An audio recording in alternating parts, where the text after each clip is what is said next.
Deep in the heart of the Andes, hidden among mist-shrouded peaks and sprawling stone ruins, lies a civilization whose secrets still baffle the brightest minds of our time.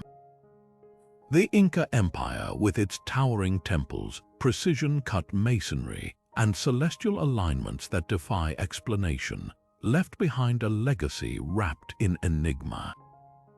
How did a people without the wheel, iron tools, or even a written script construct monuments that stand as testaments to impossible engineering? Why do their cities align with stars in ways modern astronomers struggle to replicate?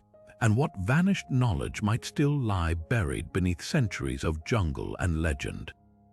Today, we're embarking on a journey through 30 of the most perplexing mysteries the Inca left behind, puzzles that archaeologists, historians, and scientists are still scrambling to unravel. Picture this: massive stones weighing hundreds of tons, fitted together so tightly you can't slip a sheet of paper between them, yet carved and placed with such precision that they've withstood earthquakes for centuries. Or consider Sacsayhuamán, a fortress whose zigzagging walls seem to mirror the shape of lightning, built with stones so enormous that their transport and construction remain a complete mystery. The Inca didn't just build, they engineered on a scale that humbles modern technology, leaving behind clues that suggest an understanding of the natural world far beyond what we've credited them with. And that's just the beginning. From their intricate road systems spanning thousands of miles to their mysterious knotted strings called quippers, which may hold untold stories and records, every discovery raises more questions than answers. What makes these mysteries even more compelling is how they force us to rethink what we know about human ingenuity. The Inca thrived in one of the planet's most unforgiving landscapes, transforming mountains into fertile terraces, harnessing water with aqueducts that rival Rome's, and tracking time with a solar observatory so accurate it puts modern calendars to shame. Yet much of their wisdom has vanished, leaving us with fragments of a puzzle that might rewrite history. So as we peel back the layers of these 30 unsolved enigmas, prepare to question everything you thought you knew about the ancient world. Because the Inca didn't just leave behind ruins, they left behind a challenge, one that whispers of lost knowledge waiting to be reclaimed, and the deeper we dig, the more astonishing the truth may turn out to be. High above the clouds, perched like a carefully placed crown atop the jagged spine of the Andes, Machu Picchu remains the Inca's most breathtaking riddle. This sprawling stone citadel, hidden for centuries beneath thick jungle vines, wasn't just a feat of engineering, it was a masterpiece of intention. Every terrace, every temple, every stairway seems to whisper a purpose we're still straining to hear. Was it a sacred sanctuary where priests communed with the gods, a royal estate for the Emperor Pachacuti, as some scholars argue, or something far more profound? A living celestial map, its walls and windows aligned with solstices and constellations. The truth might be all of these and none of them, because Machu Picchu refuses to fit neatly into any single box. Take the Temple of the Sun, its curved walls crafted with stones so precisely cut they seem to flow like liquid. During the June solstice, sunlight pierces its windows, striking a ceremonial stone at the exact moment the sun stands still in the sky. Coincidence? Unlikely. The Inca didn't build by accident.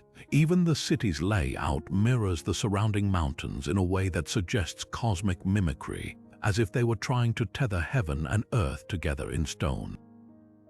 And then there's the construction itself. Machu Picchu sits directly atop two fault lines, yet after 500 years, its walls haven't crumbled. The secret. The stones dance during quakes, shifting slightly before settling back into place, a technique modern engineers still marvel at, but perhaps the most tantalizing clue lies in what's missing. Unlike other Inca sites, Machu Picchu shows no signs of battle, no storehouses bursting with goods for trade. Instead, it's filled with ceremonial baths, temples, and observatories. Some researchers believe it was a pilgrimage site, a place where the elite came to reconnect with the divine. Others point to the Intihuatana stone, a carved hitching post for the sun used in rituals to tie the solar disk to the earth. Yet for all our theories, the ruins guard their secrets fiercely. Even the name Machu Picchu is a modern guess. We may never know what the Inca truly called this place or why they abandoned it so suddenly. What's clear is that this wasn't just a city. It was a bridge between worlds, a testament to a civilization that saw no divide between science and spirit. And until we decipher its full story, Machu Picchu will remain the ultimate symbol of the Incas' untold genius.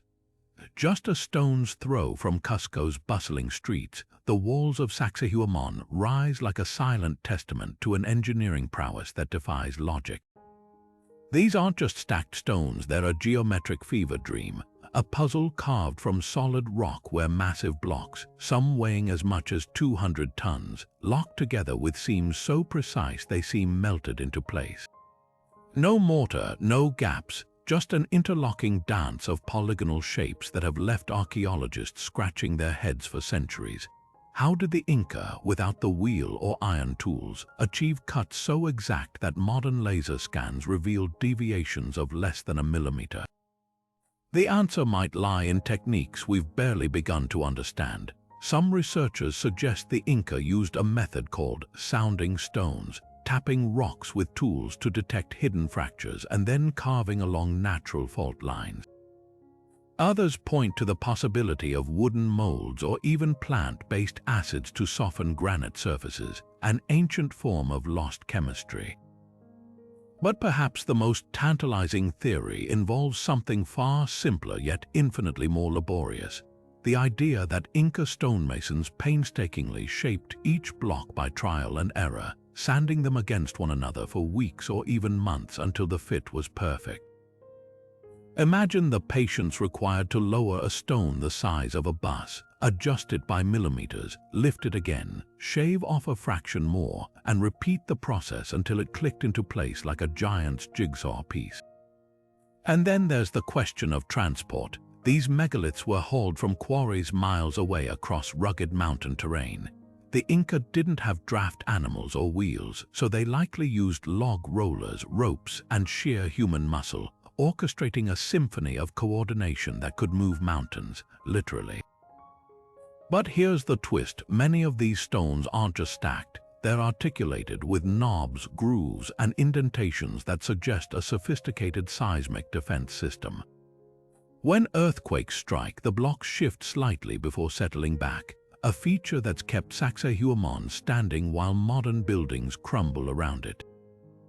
The purpose of these walls only deepens the mystery. Spanish chroniclers described Sacsayhuamán as a fortress, but its zigzagging ramparts, which mirror the shape of lightning, a sacred symbol to the Inca, hint at a spiritual dimension.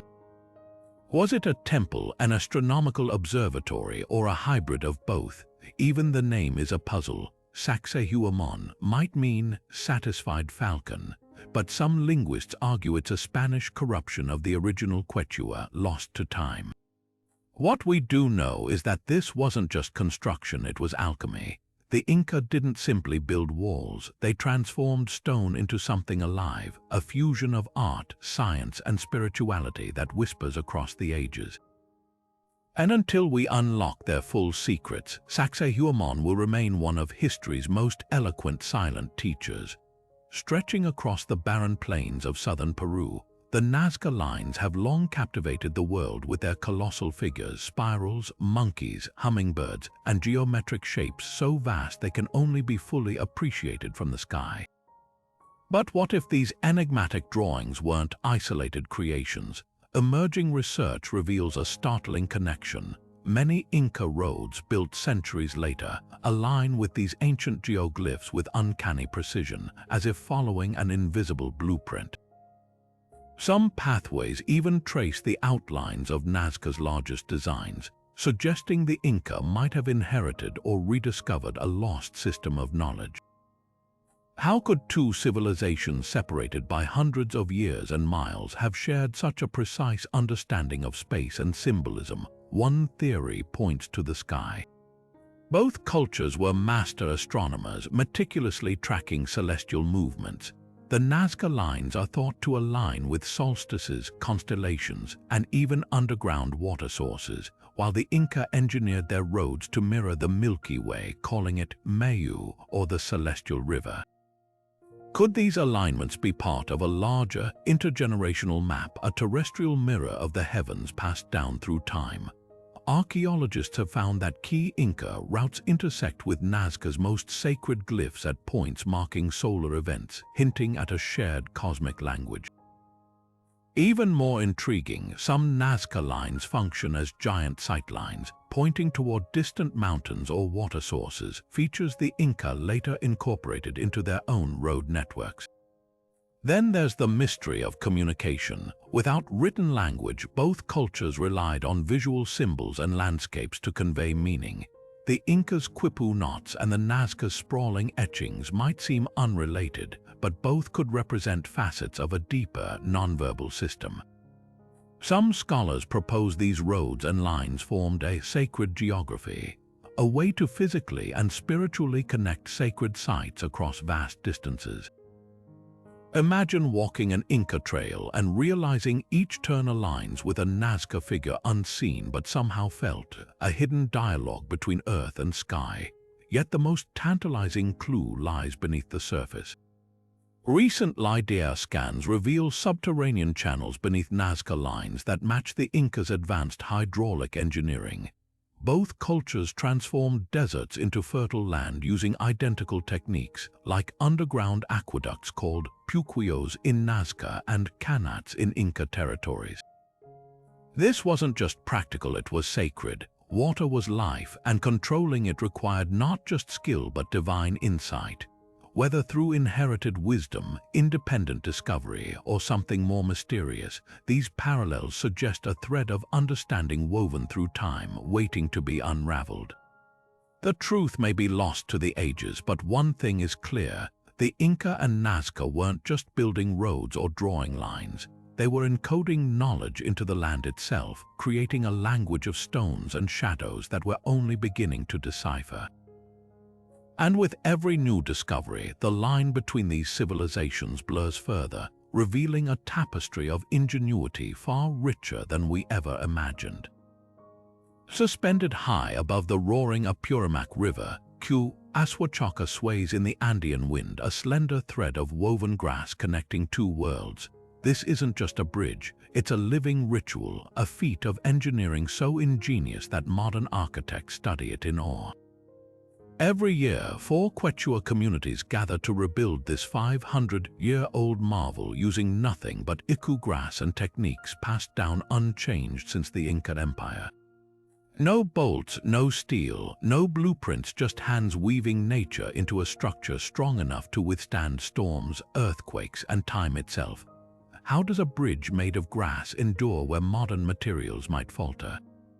The answer lies in a harmony of tradition and physics that defies expectations. The process begins with harvesting iku, a tough alpine grass that's dried, braided into ropes, and then woven into massive cables thicker than a human torso. These ropes are anchored to ancient stone abutments on either side of the gorge, their tension carefully calibrated to create a walkway that flexes but never breaks. The real magic happens in the weaving. Layers of smaller ropes form handrails and a walking surface, creating a lattice that distributes weight like a spider's web. When completed, the bridge can support the weight of dozens of people simultaneously, yet it weighs almost nothing. Unlike rigid modern bridges prone to cracking under stress, Sacsayhuamán dances with the wind, its flexibility absorbing shocks that would shatter concrete. But the true secret isn't just in the construction, it's in the renewal. The annual rebuilding isn't maintenance, it's a sacred act. For the Inca, bridges like Sacsayhuamán were earthly representations of their cosmic worldview, linking not just physical spaces but spiritual realms. The ritual begins with offerings to Pachamama, Mother Earth, as villagers worked together for 3 days, singing, sharing stories, and weaving as their ancestors did.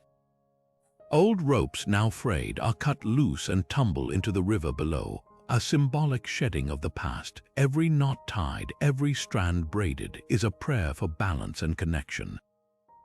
What's astonishing is how closely this ancient method mirrors cutting-edge engineering principles. Modern suspension bridges rely on steel cables for flexibility, yet Sacsayhuaman achieves the same resilience with organic materials. Engineers have discovered that the bridge's design disperses load forces so efficiently that it rivals computer-modeled structures. Even the rebuilding ritual serves a practical purpose. By replacing the bridge annually, the Quechua ensure it never degrades past the point of safety. Compare that to modern infrastructure where repairs often come too late after damage is already done. This living bridge is more than a relic. It's a testament to Inca innovation that viewed engineering as inseparable from community and cosmology. While we've replaced grass with steel, we're only now rediscovering the wisdom in their approach that the strongest structures aren't rigid but adaptable, and that the best technology sometimes grows straight from the earth. Sacsayhuaman doesn't just span a river, it bridges centuries, proving that the Incas' understanding of materials, tension, and resilience was anything but primitive. And as long as hands continue to weave iku under the Andean sky, this thread of knowledge will never snap. Nestled in Peru's sacred valley, the concentric terraces of Moray spiral into the earth like a giant stone fingerprint, a masterpiece of agricultural ingenuity that still baffles scientists today. These perfectly circular depressions, some descending nearly 150 feet, aren't just visually striking. They're a living laboratory where the Inca engineered microclimates with precision that rivals modern greenhouse technology. Each terrace level drops in temperature by as much as 15 degrees Fahrenheit from the one above, creating a vertical gradient that mimics everything from tropical lowlands to frosty high-altitude plains. Step down just a few tiers, and you might as well have traveled hundreds of miles across Peru's diverse ecosystems. But how, and more importantly, why? The secret lies in the design. The terrace's orientation maximizes sunlight absorption during the day, while stone walls radiate stored heat at night, stabilizing temperatures in a way that feels almost algorithmic. Archaeologists have found evidence of sophisticated drainage systems beneath the soil, preventing waterlogging while maintaining perfect humidity for different crops. Corn, quinoa, and coca leaves might have grown just steps apart in this controlled environment, allowing the Inca to test which strains thrived under specific conditions. Some researchers believe Moray was a kind of ancient agricultural testing station, a place where crops were acclimated before being introduced to new regions of the empire. Imagine the implications: a civilization systematically adapting plants to expand their empire's food security without trial and error in the field. But the real wonder isn't just the engineering, it's the scale of their botanical ambition. The deepest terraces replicate coastal climates so accurately that crops requiring warmer temperatures flourish there, despite Moray's high-altitude location. This suggests the Inca didn't just observe nature, they reverse-engineered it, recreating entire ecosystems in miniature. Modern agronomists have confirmed that temperature differences between levels correlate almost exactly with elevation changes in the Andes, meaning the Inca effectively compressed thousands of feet of vertical farmland into a single site. What's even more remarkable is how they achieved this without thermometers or written records. The layout aligns with wind patterns and solar angles, suggesting an intuitive grasp of environmental science passed down through generations. Some theorists propose the circular design had ritual significance, that farming to the Inca wasn't just practical but sacred, intertwined with their worship of Pachamama or Mother Earth. The terraces might have doubled as ceremonial spaces where the act of cultivating life mirrored the cosmos itself. Today, Moray stands as a testament to a civilization that saw no divide between science and spirituality. While we use hydroponics and climate control to grow food vertically, the Inca accomplished something similar 600 years ago with stones, soil, and an uncanny understanding of the natural world. Every curve of these terraces whispers a challenge, that true innovation doesn't always mean invention, but sometimes the profound art of listening to the earth itself. In the shadow of the Andes, where the land rises sharply into terraced slopes, Tepon's water channels carve through stone with the precision of a master sculptor. This sprawling complex, often overshadowed by more famous Inca sites, hides a hydraulic system so advanced that its fountains still gush with crystal-clear water today, centuries after their creation. What makes these channels extraordinary isn't just their durability, but the way they harness gravity with near-mathematical perfection. Without metal tools, levels, or pressure gauges, the Inca engineered water to dance uphill, split into multiple streams with identical flow rates, and cascade down steps in perfect synchronization. How did they achieve such control over something as wild as water? The answer lies in a blend of acute observation and architectural genius. Take the main fountain at Tepon's heart. Its water doesn't just flow, it sings. The channel leading to it narrows gradually, increasing pressure just enough to create a steady, musical trickle, while the basin below is carved at an angle that prevents splashing. Nearby, secondary channels branch off with such precision that each carries the exact same volume of water, a feat modern plumbers would struggle to replicate without valves or meters.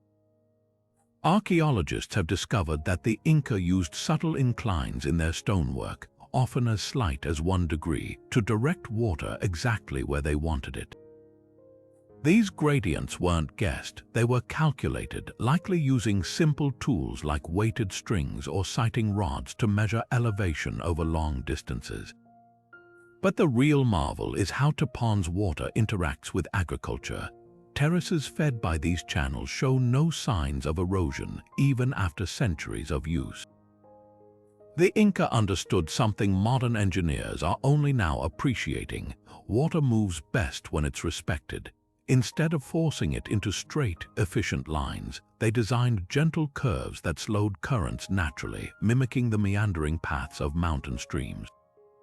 This reduced turbulence, preventing soil loss and distributing moisture evenly to crops. Some channels even include resting steps, small depressions where water pools briefly before continuing downhill, a technique that oxygenates it, keeping it fresh for irrigation. The most tantalizing clue to Tepon's success, though, lies underground. Beneath the visible channels, a hidden network of stone-lined tunnels acts like a pressure regulator, ensuring that even during heavy rains, water never floods the terraces. These subterranean passages, some wide enough to crawl through, were built with ventilation shafts to prevent airlocks, a detail that suggests the Inca knew more about fluid dynamics than we've credited them with. Combined with their ceremonial baths and ornamental fountains, the system reveals a philosophy where practicality and beauty were inseparable. Water wasn't just a resource, it was sacred, a physical manifestation of life's flow. Today, as modern cities grapple with leaky pipes and uneven water distribution, Tepon stands as a quiet rebuke. The Inca didn't need PVC or electric pumps to achieve perfection. Just an intimate understanding of their environment and the patience to work with nature rather than against it. Every drop that still flows through these channels is a testament to a civilization that saw water not as something to control, but as a partner in shaping the world. And in their silent, enduring precision, these stones whisper a lesson we're still learning. True engineering isn't about force, it's about harmony. Rising from the sacred valley like a half-finished symphony in stone, Ollantaytambo's tired stones tell a story of ambition interrupted. These massive andesite blocks, some weighing over 50 tons, lie scattered near the town's temple complex, abandoned in mid-construction, as if the workers simply walked away. But the real mystery isn't their unfinished state, it's how they got there at all. The quarries where these stones were cut sit 4 miles away across a treacherous landscape of steep cliffs and rushing rivers. No wheels, no pulleys, no draft animals, just sheer human ingenuity against impossible odds. So how did the Inca move these megaliths with such precision that modern engineers still debate their methods? One clue lies in the terrain itself. Archaeologists have discovered a network of carved ramps and causeways leading from the quarries to Ollantaytambo, some with grooves that suggest the use of log rollers or sledges. But here's the puzzle. Transporting a single 50-ton block would have required hundreds of workers pulling in unison, navigating slopes so steep that a single misstep could send tons of stone careening downhill. Some researchers propose the Inca used counterweight systems, perhaps sand-filled containers attached to ropes, to control descent, a technique seen in ancient Egyptian quarries. Others point to the stones themselves. Many have small protrusions called bosses that might have served as handles for leverage or as anchor points for ropes during lowering. Yet the most baffling aspect isn't the movement, it's the precision. The quarried blocks show evidence of pre-shaping, meaning they were roughly carved at the source before transport, then finished on site with seams so exact they lock together like puzzle pieces. This implies an astonishing level of coordination. Workers had to visualize the final structure while the stones were still in the quarry, accounting for weight distribution and alignment before a single block was moved. Imagine the planning required to ensure a multi-ton stone, hauled for miles, would fit perfectly into its designated spot without modern measurement tools. Then there's the question of why. Unlike other Inca sites where stones were quarried locally, Ollantaytambo's builders went to extraordinary lengths for this specific andesite. Geologists note its unique composition, exceptionally hard yet fine-grained, making it resistant to weathering. Was it chosen for durability, or was there a sacred significance? The quarry sits near a mountain revered as an Apu or mountain spirit, suggesting the stone itself may have been considered imbued with divine energy. Some unfinished blocks even show grooves that align with solstice sunrises, hinting at a ceremonial purpose beyond mere construction. Theories abound, but one thing is certain: the tired stones weren't abandoned due to failure. Evidence points to a sudden, deliberate halt, possibly triggered by the Spanish invasion. What remains is a frozen moment in time, a snapshot of Inca engineering at its most audacious. These silent giants challenge our assumptions about ancient technology, proving that the Inca didn't just move mountains, they tamed them with a fusion of muscle, mathematics, and something almost like magic. And until we uncover their full secrets, Ollantaytambo's unfinished symphony will keep whispering its riddles across the centuries. At the heart of Cusco, where Inca rulers once walked, stood Coricancha, the golden enclosure, a temple so radiant that Spanish invaders claimed its walls blazed like a second sun.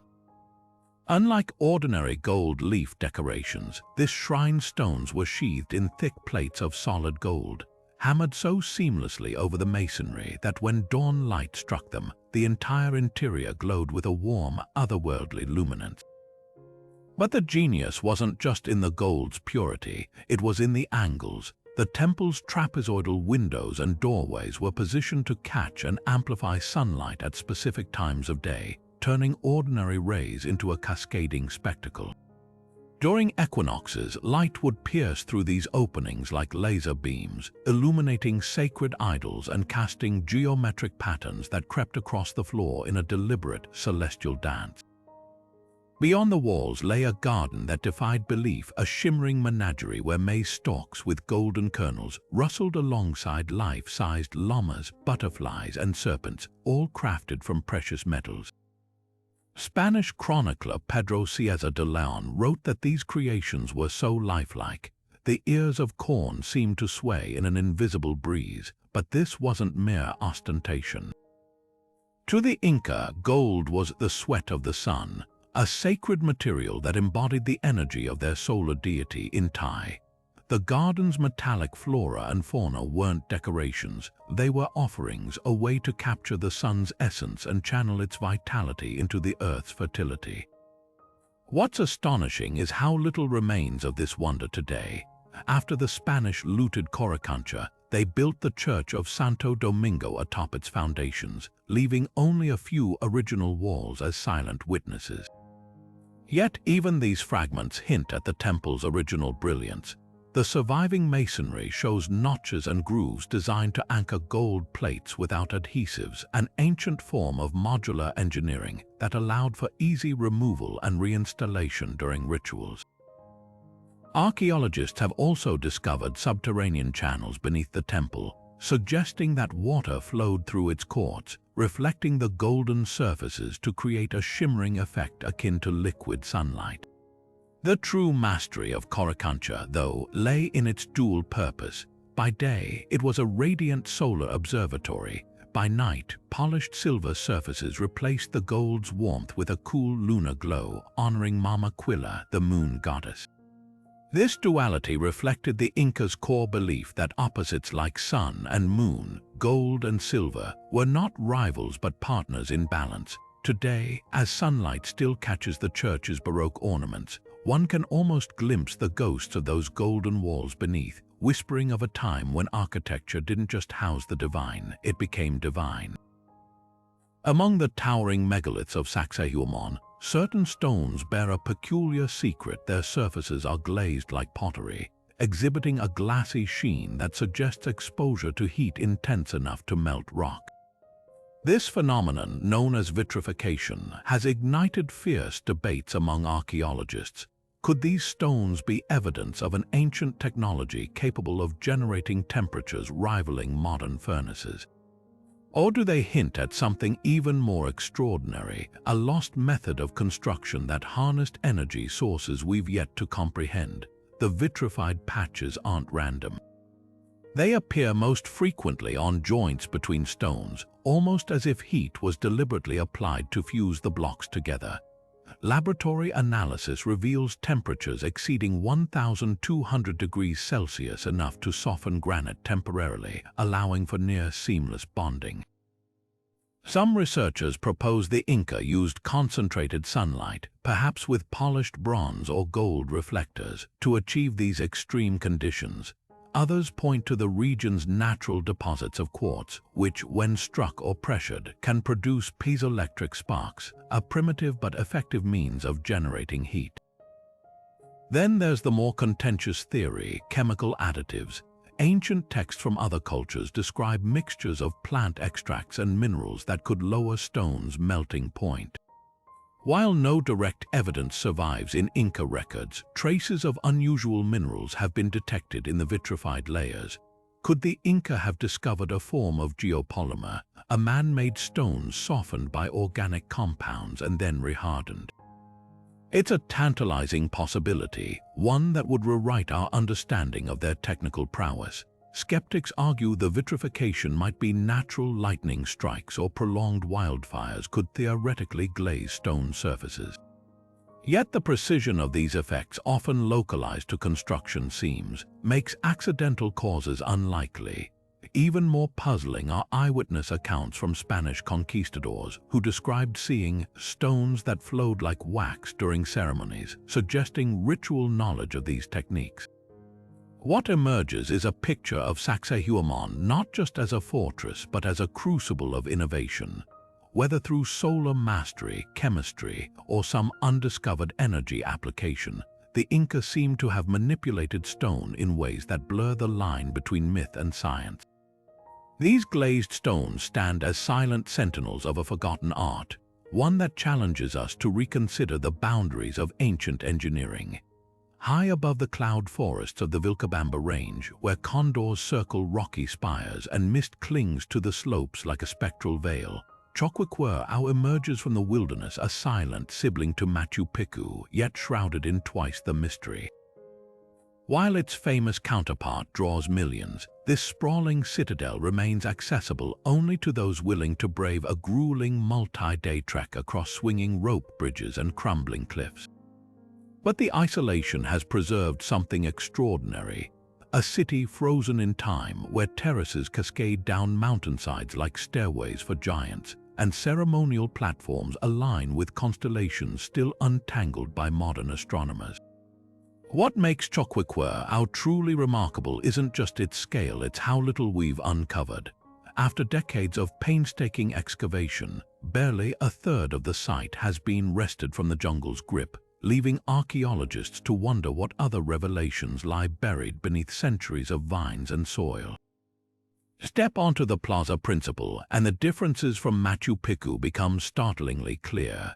Where Machu Picchu's temples gleam with solar precision, Choqquequirau's Ushnu platform, a massive stepped altar, faces the southern stars, its orientation suggesting rituals tied to the night sky rather than the sun. Recent LiDAR scans reveal subterranean channels beneath it, possibly used to channel ceremonial liquids like chicha or blood offerings into the earth, mirroring the Inca belief in a reciprocal bond between humans and the cosmos. Nearby, a series of trapezoidal niches carved into a sacred rock face align with the June solstice sunrise, yet their exact purpose remains unknown. Some researchers speculate they held mummies of ancestral lords. Others believe they framed celestial events like a stone-built observatory. Then there are the llamas. Dozens of white quartzite llamas, each over 3 feet long, march rhythmically down a terraced hillside, an artwork so vast it's only visible from the air. These aren't mere decorations, they're part of an intricate water system, their bodies forming channels that once carried sacred springs through the city in a liquid hymn to fertility. Similar features appear at Machu Picchu, but here they're grander, more numerous, and curiously linked to lunar cycles. During full moons, water would cascade over the llamas' backs, making them shimmer like a river of stars, a feat of hydraulic engineering blended with celestial theater. The jungle still guards Choqquequirau's greatest secrets. Ground-penetrating radar has detected structures buried deeper than expected, including what might be a royal palace or a temple complex rivaling Coricancha's splendor. Local legends speak of a golden garden hidden somewhere in the ruins, though no trace has been found. What's certain is that this was no accidental settlement. Choqquequirau's location, perched between the Andes and the Amazon, suggests it was a gateway between worlds, a place where highland and jungle cultures exchanged goods, ideas, and perhaps even spiritual practices. As excavations continue, each shovel of earth yields more questions than answers. Why did the Inca invest such effort in a site so remote? Was it a refuge for elites fleeing the Spanish, a religious center, or something else entirely? For now, Choqquequirau keeps its secrets close, a testament to a civilization that still refuses to be fully known. And as the jungle slowly releases its grip on these stones, one thing becomes clear. If Machu Picchu is the Inca's crowning jewel, Choqquequirau is their unsolved riddle waiting patiently for its full story to be told. Stretching like a stone ribbon across mountains, deserts, and jungle, the Quhapacñan, or Royal Road, was the Inca's crowning achievement of logistics, a 25,000-mile network that connected the empire's farthest corners with breathtaking efficiency. To put that in perspective, this system was longer than the entire circumference of Earth at the equator, built without iron tools, wheels, or even a written language to coordinate its construction. But the real marvel wasn't just the road itself, it was the human telegraph that ran atop it. Chasquis, the empire's fleet-footed messengers, could relay a command from Quito to Cusco, a staggering 1,500 miles in just 5 days. That's 300 miles a day, faster than the Pony Express at its peak. How did runners achieve such speeds in a landscape where modern hikers struggle to cover 10 miles a day? The answer lies in a system so finely tuned it puts modern courier services to shame. Every 6 miles along the Quhapacñan stood a tampu, a rest station stocked with food, water, and spare sandals. Here, a chasqui would sprint into view, blowing a conch shell to alert the next runner, who'd already be poised to grab the message, often a knotted quipu or an oral report, and bolt toward the next station without breaking stride. It was a relay race without finish lines, where each runner was a living link in a chain that never slept. The terrain demanded supernatural endurance. Some routes climbed 15,000 feet in elevation, crossed rope bridges swaying over lethal gorges, or skirted cliffs with drops so sheer the Spanish later refused to traverse them. Yet the Chasquis moved with practiced ease, their feet memorizing every stone and turn like a pianist's fingers on familiar keys. The secret to their speed wasn't just stamina, it was strategy. Unlike modern roads that prioritize direct routes, the Sacsayhuamán embraced zigzags and staircases, reducing steep grades to manageable steps. Pavement stones were angled slightly outward to shed rainwater, while drainage channels prevented erosion, features so effective that many stretches remain intact today. But the true stroke of genius was redundancy. Parallel roads ran along critical routes, allowing messengers to switch paths during landslides or storms. Coastal roads used packed earth to stay cool, while highland paths employed stone slabs to resist frost heave. This wasn't just a road, it was a responsive organism adapting to every ecosystem it touched. What's often overlooked, though, is how the roads doubled as a living nervous system for the empire.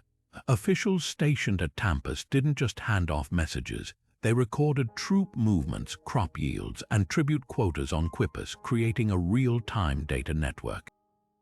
Some researchers believe the Chasquis routes were timed to celestial events, with runners acting as human chronometers during rituals. Even the road's width held meaning: narrow in sacred areas to force single-file reverence, wide in markets to welcome trade.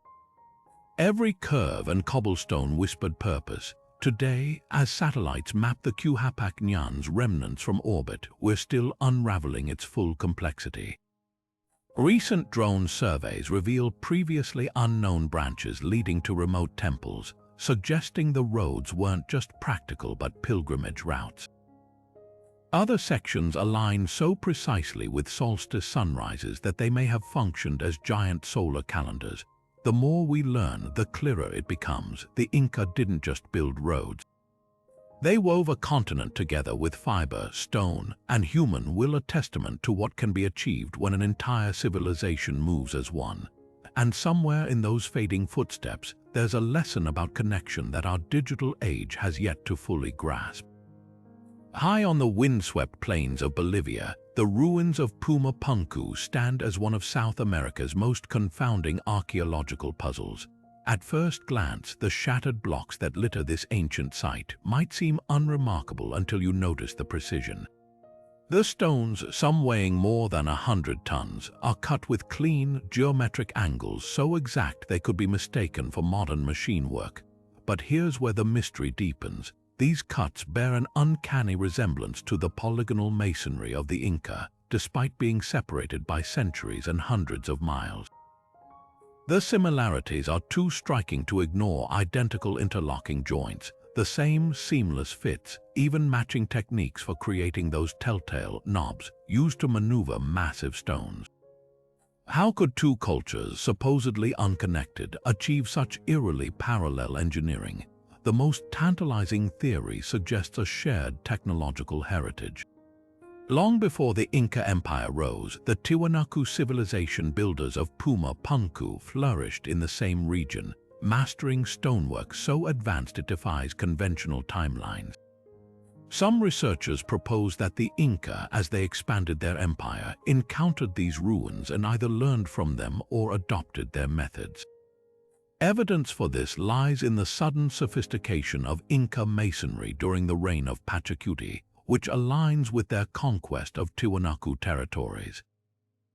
Could the Inca have reverse-engineered these ancient techniques, adapting them for their own temples and fortresses? But there's a more radical possibility. What if both the Inca and Tiwanaku inherited knowledge from an even older, now vanished civilization? Local legends speak of Viracocha, a godlike figure who taught the arts of building and agriculture to the people of the Andes. Some fringe archaeologists point to the vitrified stone surfaces found at both Pumapunku and Sacsayhuamán, an effect requiring heat so intense it suggests the use of lost technology. Others note the unusual drill holes in stones from both sites, perfectly cylindrical and identical in diameter, as if made by the same unknown tools. Then there's the celestial connection. Just as Inca structures align with solstices and constellations, Pumapunku's layout mirrors astronomical events with mathematical precision. The Gate of the Sun, a monolithic archway at Tiwanaku, features carvings that may encode a complex calendar system, one that bears similarities to the Incas' own celestial tracking. This isn't just coincidence, it hints at a continuum of astronomical knowledge passed down through generations, yet the most compelling clue might lie beneath the surface. Recent excavations at Pumapunku have uncovered subterranean channels almost identical to those found beneath Inca sites like Tipon, both designed to control water flow with an engineer's precision.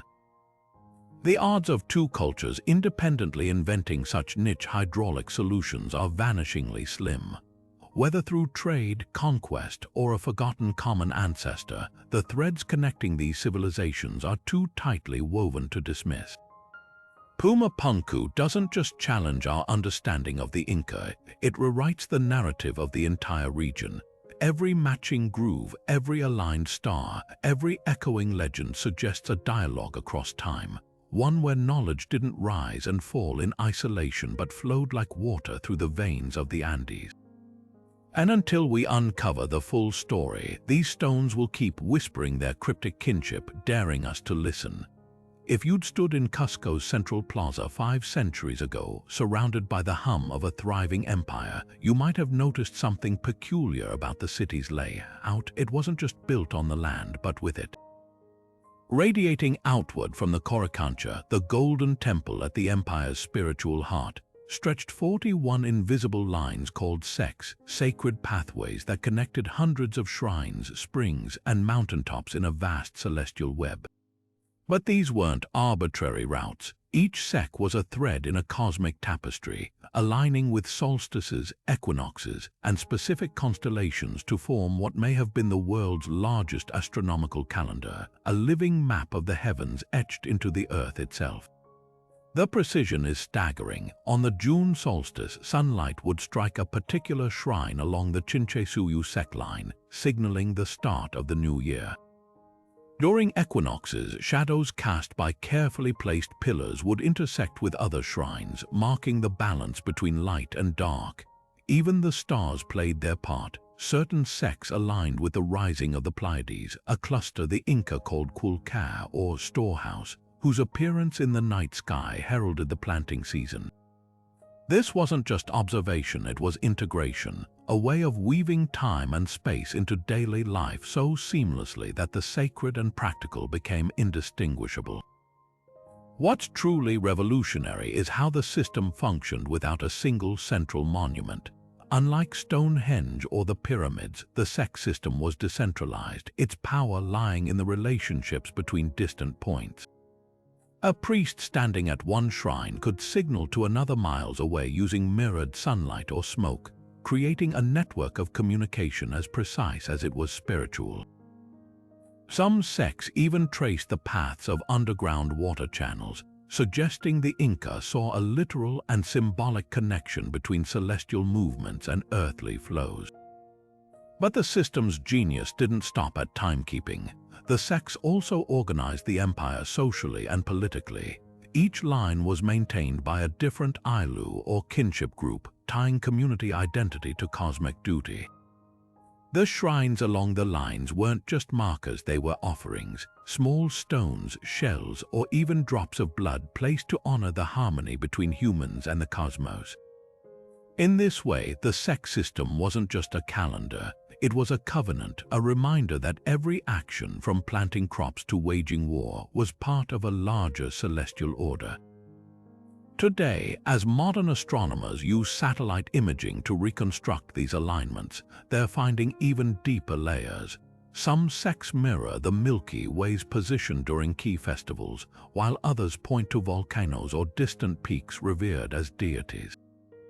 The more we learn, the clearer it becomes. The Inca didn't just track the stars, they conversed with them, turning their entire capital into a dialogue between earth and sky. And hidden in those fading sight lines is a challenge to our own fragmented world, asking whether we've forgotten how to read the quieter rhythms of the universe. Tucked away in museum archives and private collections, the quipu, a web of knotted cords in hues of cotton and camelid wool, may look like humble artifacts at first glance. But these intricate bundles hold what could be the Inca's most revolutionary invention, a three-dimensional writing system without ink or parchment. Unlike any other ancient script, quipu communicate through a language of knots, colors, and spatial arrangements, encoding everything from census data to epic poems in a format so sophisticated it's been called the binary code of the Andes. Recent breakthroughs suggest these strings might not just record numbers but full narratives, challenging the long-held assumption that the Inca lacked writing altogether. The genius of quipu lies in their layered complexity. Each chord's position in the bundle, its length, the type of knot, even the direction of the twist in its fibers all carry distinct meaning. Main chords or primary strands branch into subsidiaries that can further divide into finer threads, creating a hierarchical structure resembling a family tree. Numerical values are conveyed through knot clusters. A figure 8 knot represents one, while a long knot with multiple turns might signify tens or hundreds. But here's where it gets fascinating. In 2014, researchers discovered quipu with non-numerical patterns, not sequences that didn't align with mathematical data, hinting at syllabic or logographic elements. Some chords even bear pendant knots, loose ends that may serve as punctuation or modifiers, much like adverbs or adjectives in spoken language. What's truly groundbreaking is how quipu mirror modern computational logic. Just as binary code uses zeros and ones to build complex commands, quipu seem to employ a base 10 system where knot types and positions create combinatorial meaning. A single knot's placement, whether near the top, middle, or bottom of a chord, could change its interpretation entirely, much like how a semicolon alters a sentence's flow. Archaeologists have even identified quipu boards, wooden tablets with pegs that may have been used to read the chords by touch, suggesting a tactile literacy lost to time. The implications are staggering. If deciphered fully, quipu could rewrite our understanding of Inca governance. Imagine a bureaucracy where tax quotas, labor assignments, and ritual calendars were tracked not with ledgers but with strings, their knots instantly readable to trained administrators. Spanish chronicles describe quipu camayac, or keepers of the knots, who could recount histories and laws by reading these chords aloud, a skill so vital that some scholars speculate the Inca may have used quipu to draft treaties or even love letters. Yet the full scope of their use remains tantalizingly out of reach. Of the roughly 1,000 known surviving quipu, only about a third have been decoded numerically. The rest, they could hold anything from royal decrees to lost myths, waiting for a modern-day Rosetta Stone. Recent efforts using machine learning to analyze knot patterns have shown promise, identifying recurring sequences that may correspond to place names or genealogies. But without a living quipu reader to confirm these theories, each breakthrough feels like eavesdropping on a conversation where only every third word is audible. Perhaps the most poetic revelation is how quipu embody the Inca worldview. Where alphabets flatten language into symbols, these knots preserved meaning in 3 dimensions, their very tangibility reflecting Andean beliefs about interconnectivity. A quipu wasn't just a record, it was a physical manifestation of relationships, its strands echoing the ties between people, land, and cosmos. And as researchers slowly unpick their secrets, one knot at a time, we're left to wonder what other voices from the past might still be tangled in these threads, whispering stories we've yet to hear. Perched above the sacred valley like a stairway to the sky, Pisac's terraces defy both gravity and time. These cascading shelves of earth carved into near-vertical cliffs aren't just farmland. They're a masterclass in hydraulic engineering, designed to cling to slopes so steep that modern farmers would hesitate to approach them. What's astonishing isn't just their endurance. Centuries of torrential rains and earthquakes have barely shifted a single stone, but their precision. Each terrace layers gravel for drainage, fertile soil for crops, and retaining walls angled subtly backward to distribute weight, creating a self-sustaining ecosystem where potatoes, quinoa, and maize flourish at dizzying heights. The secret lies in their foundations. Hidden channels funnel excess water away before it can erode the slopes, while the stones themselves breathe, shifting slightly during tremors before settling back into place. Yet the real mystery isn't how these terraces function, it's why they zigzag. Unlike ordinary agricultural steps, Pisac's walls undulate in dramatic switchbacks, mirroring the lightning bolt motif seen in Inca textiles and Sacsayhuaman's fortress. Some archaeologists argue this was purely practical, allowing terraces to follow natural contours while maximizing sun exposure. Others see sacred geometry at play. The zigzags may represent Ilapa, the thunder god, whose lightning symbolized both destruction and life-giving rain. Local legends describe these patterns as frozen serpents, earthly manifestations of the celestial serpent Amaru, a bridge between the underworld and the heavens. The symbolism deepens when you notice how the terraces align with celestial events. During the June solstice, sunlight strikes specific zigzag turns, casting shadows that transform the entire mountainside into a giant sundial. Nearby, a ceremonial platform known as the Temple of the Sun features carved channels that fill with rainwater during storms, creating liquid lightning that cascades down the terraces, a ritual reenactment of divine power channeled through engineering.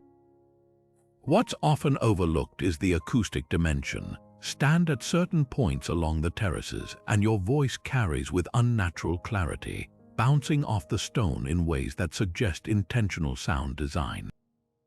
Were these slopes meant to amplify chants during planting rituals? Did their curves serve as a giant lithophone, vibrating with the rhythms of ceremonial drums?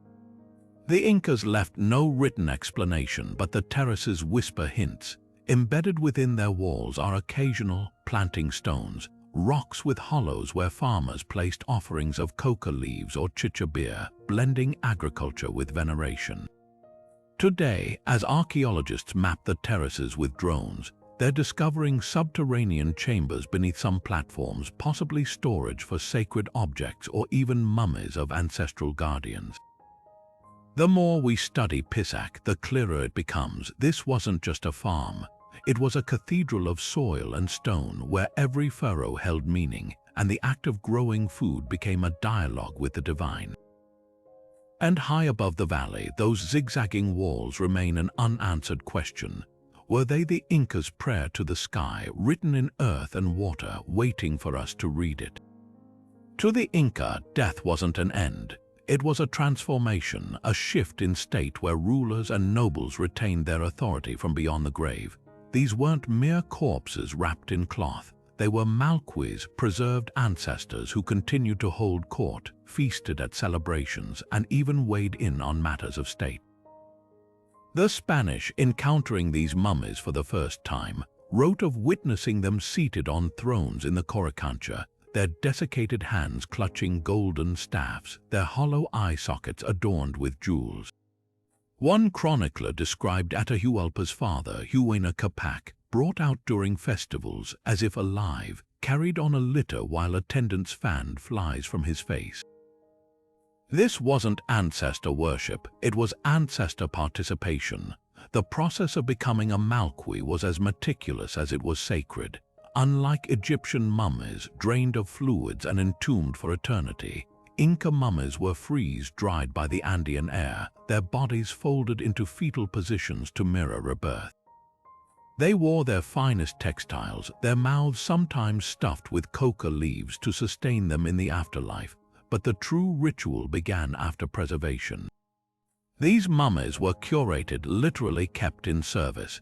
They received offerings of chicha beer and roasted guinea pigs at monthly lunar ceremonies. Their opinions were solicited through oracles, with priests interpreting slight shifts in posture or the rustle of their funerary bundles as divine counsel. Some were even paraded through Cusco during planting seasons, their presence believed to bless the crops. Here's where the paradox deepens. The Spanish, horrified by what they saw as idolatry, launched a systematic campaign to destroy the Malquis. They burned royal mummies in public squares, melted down their golden masks, and scattered their ashes. Yet the Inca response reveals the resilience of their beliefs. When threatened, families smuggled mummies into hidden caves or dismantled them, distributing fragments among relatives to keep their power alive. In some villages, clandestine ancestor veneration persisted for centuries, masked as Catholic saint worship. A severed hand tucked into a church altar, a skull wrapped in lace and called San Francisco. These were acts of spiritual resistance. What unsettled the Spanish most wasn't the mummies' existence, but their agency. In Europe, relics were passive objects of veneration, but Malquis were social beings expected to intercede in droughts, wars, and succession disputes. Their preservation wasn't about memorializing the past, it was about maintaining a working relationship with forces that still shape the present. Modern archaeologists have found mummies with repaired wrappings and fresh layers of pigment, evidence they were regularly maintained like living dignitaries. The most poignant clue lies in the treatment of royal Malquis bundles. When opened, some reveal layers of younger mummies nested inside older ones, generations physically intertwined, as if the Inca conceived of time not as a line but as a tapestry. Today, as researchers use CT scans to study surviving mummies without disturbing them, they're finding traces of a philosophy that saw death as just another kind of breath. And in the quiet resistance of those hidden bundles, we glimpse a civilization that refused to let even annihilation sever the bonds between the living and the dead. Hidden along the final stretch of the Inca Trail, where the jungle thins to reveal terraced slopes clinging to the mountainside, the ruins of Huayna whisper secrets of water's sacred dance. Here, 10 stone fountains cascade down the hillside in a rhythmic sequence, each channel feeding the next in an unbroken liquid chain.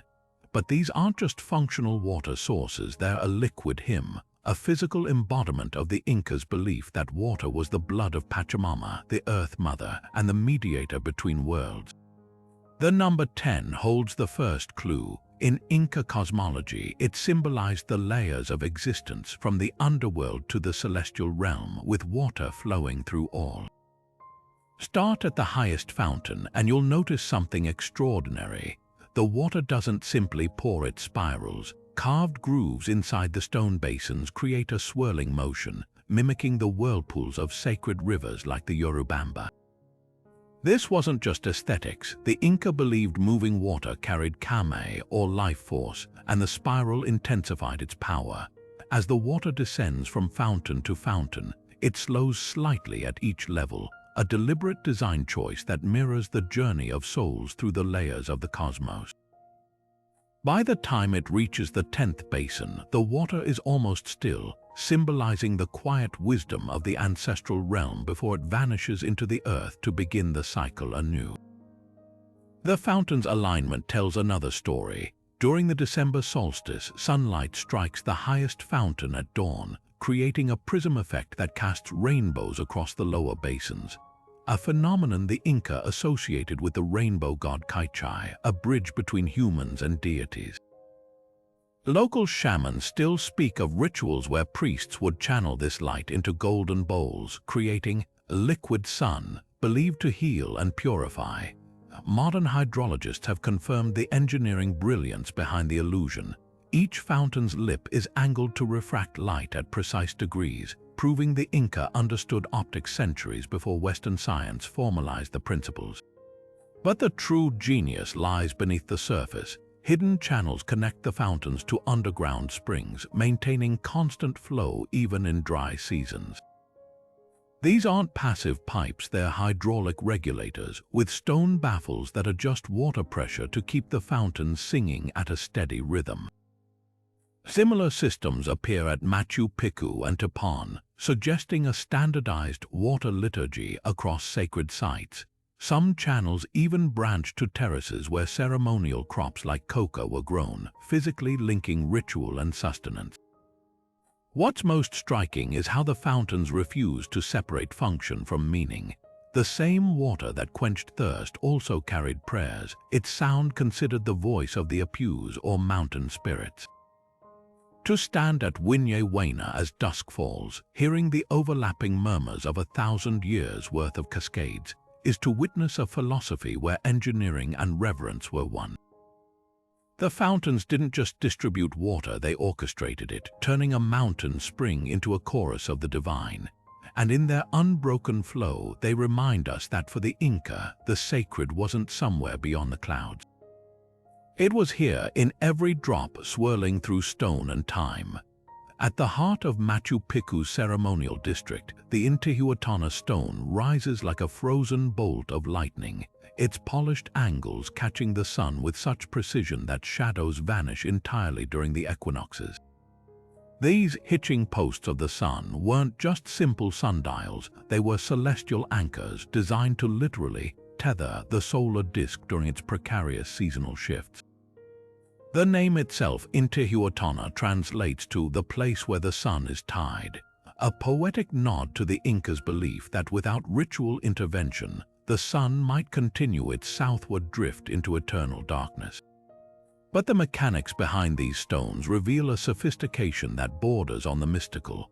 Carved from single blocks of granite, each Intihuatana's angles align with celestial events to a fraction of a degree. The central pillar casts shadows that track not just hours but solstices, with notches along its base marking key agricultural dates. During the June solstice, priests would perform ceremonies where the sun's noonday light struck the stone's apex, creating a momentary halo effect as shadows dissolved entirely. This wasn't just observation, it was interaction, a way to symbolically arrest the sun's movement and ensure its return.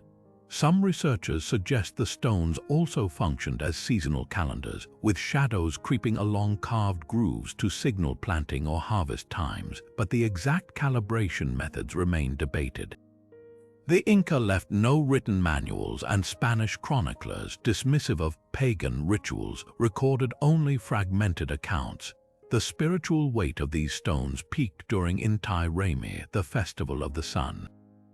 As thousands gathered in Cusco's central plaza, priests at satellite Intihuatanas across the empire would mirror ceremonies, using the stones to bind the sun's energy and redistribute it through the land. Offerings of chicha, coca leaves, and even llama blood were poured over the stone's surfaces, their liquids channeled into tiny grooves that may have served as ritual conduits. Modern reconstructions of these ceremonies reveal something astonishing. When liquid is poured over an Intihuatana at noon during solstice, the sunlight refracts through it, casting prismatic patterns that align with nearby temple doorways, a deliberate light show orchestrated by stone and celestial mechanics. Yet the deeper mystery lies in the stone's distribution. Nearly identical Intihuatanas appear at sites like Pisac and Ollantaytambo, each calibrated to their local latitude despite subtle variations in Earth's axial tilt. This implies a standardized system of astronomical calculation, possibly transmitted through oral traditions or quipu records. Even more puzzling are the shadow chambers found near some stone's small rooms where, during specific solar events, light beams pierce wall apertures to illuminate symbolic carvings. These chambers suggest the Intihuatanas were part of a larger cosmological circuit, synchronizing rituals across vast distances. The Spanish, intent on dismantling Inca religion, systematically destroyed most Intihuatanas. The few surviving examples, like Machu Picchu's, escaped only by virtue of their hidden locations. Today, as archaeologists use laser scans to study their precise angles, they're uncovering subtle deviations in design, Some stones prioritize lunar alignments, others emphasize Venus cycles. This diversity hints at a richer, more localized tradition than previously assumed, where each stone was tailored to its community's relationship with the cosmos. What emerges is a portrait of the Inca not just as stargazers but as active participants in cosmic order.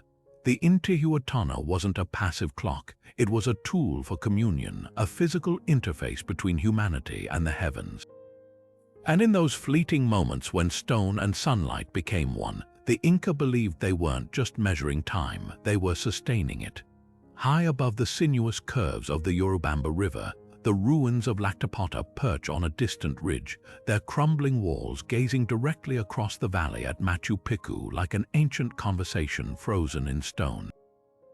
What seems at first like a coincidence reveals itself as something far more intentional when you witness the December solstice sunrise from this vantage point. As dawn breaks, the sun's first rays slice through a precisely aligned window in Lactopota's principal temple, striking a ceremonial stone at the exact moment the same light illuminates the Intihuatana at Machu Picchu 8 miles away. This isn't just symbolic symmetry, it's a celestial handshake across geography, orchestrated with such precision that modern laser measurements confirm the alignment deviates by less than half a degree. The implications are staggering. For two sites to interact like this, Inca architects would have needed an intimate understanding of not just astronomy but topography. They'd have calculated the curvature of the Earth, the elevation differential between ridges, and the precise angles of solar movement, all without written records or optical instruments. Some researchers propose they used reflective sheets of polished gold or obsidian to bounce alignment signals between sites, creating a network of visual communication. Others point to the sophisticated use of foresights and backsights, natural landmarks like mountain peaks that served as fixed reference points for surveying. Either way, the result was a landscape engineered not just for utility but for sacred dialogue. Lactopota's layout deepens the mystery. Its buildings mirror key structures at Machu Picchu in reverse, as if one were the other's reflection in water.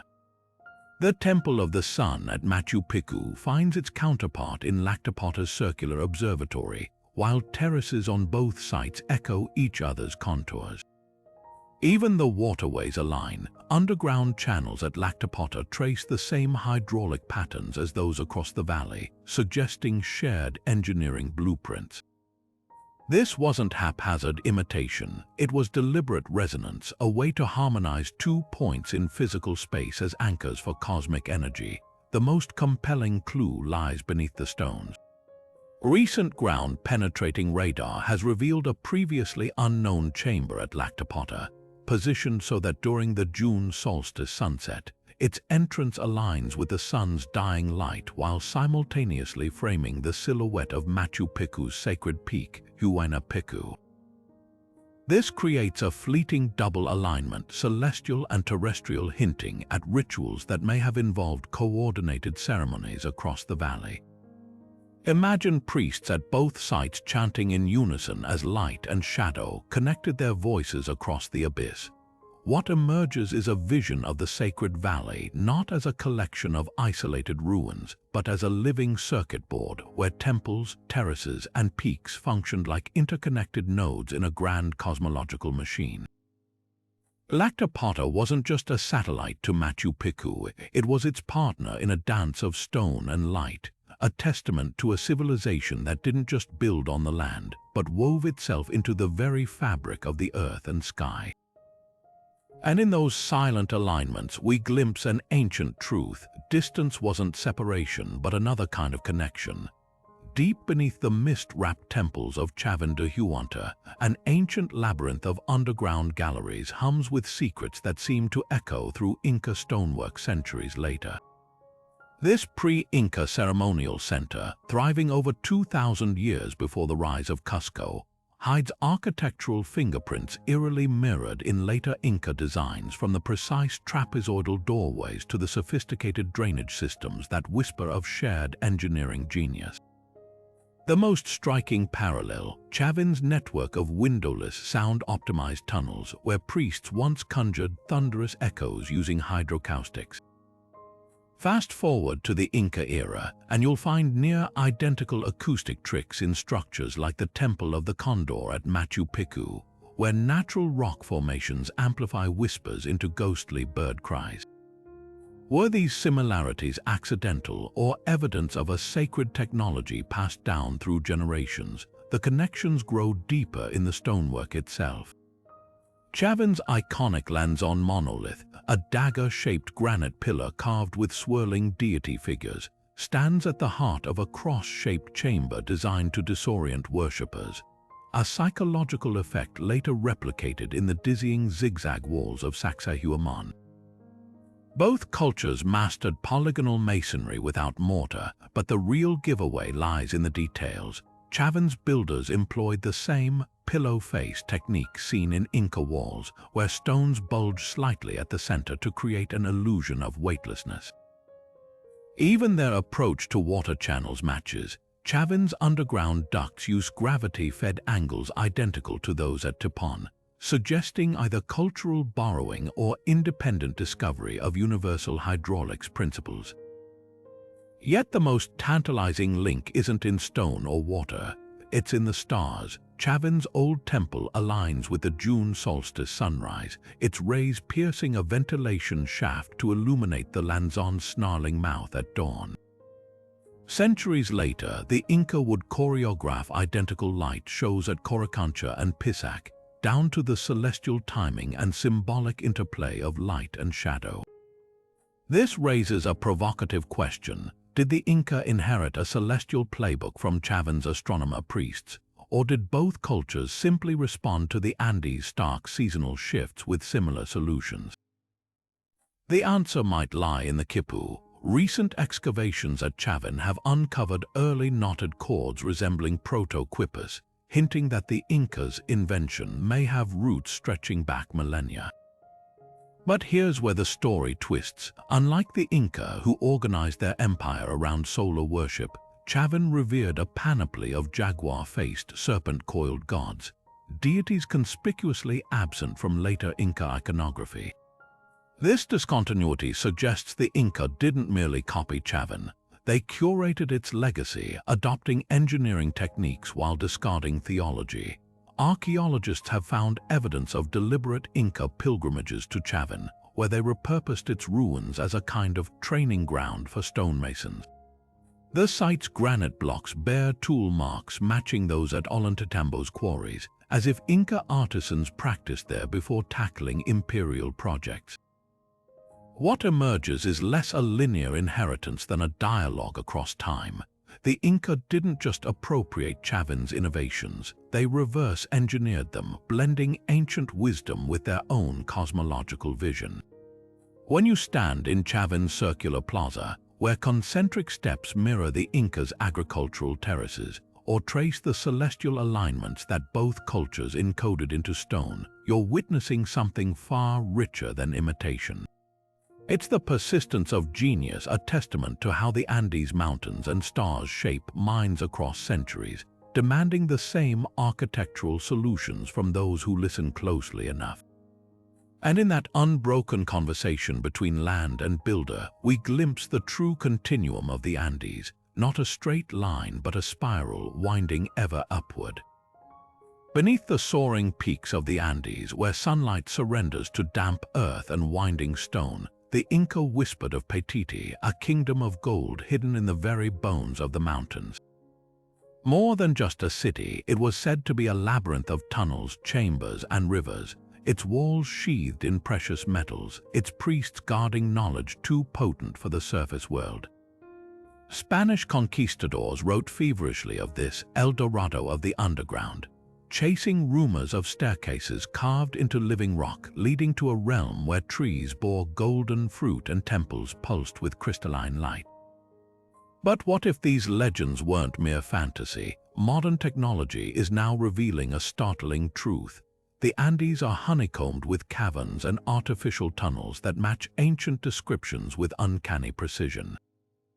Take the recent LiDAR scans of the Madre de Dios region, where lasers peeled back the jungle canopy to expose anomalies no surface expedition could detect.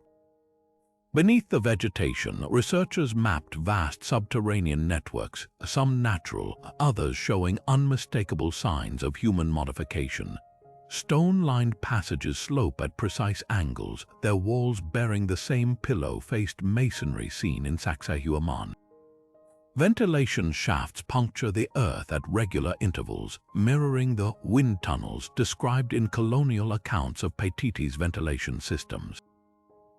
Most tantalizing are the water channels, intricate aqueducts that still redirect underground rivers, their engineering identical to Inca surface hydraulics but scaled for the dark.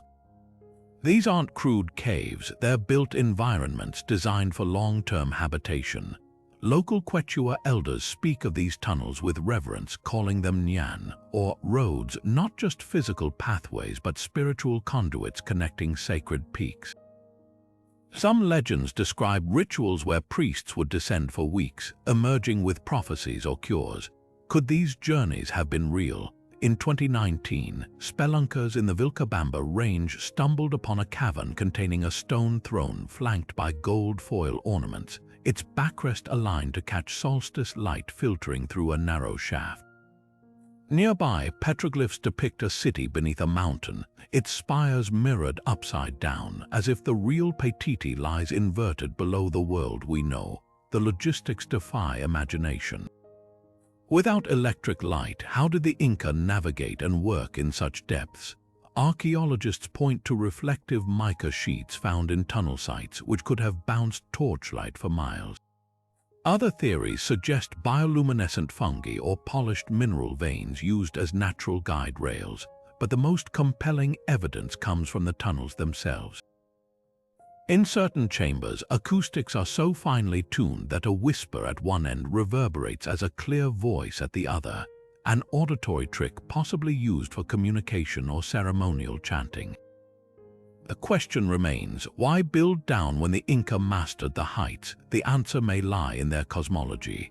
Just as Sek lines connected earthly shrines to celestial bodies, the subterranean world Uku Pacha was considered a realm of origins and renewal where the dead and unborn coexisted. Building here wasn't retreat, it was communion. Recent discoveries of seed vaults and ceremonial plazas in these caverns suggest they served as both refuge and ritual space, where the living could commune with ancestors during crises like droughts or invasions.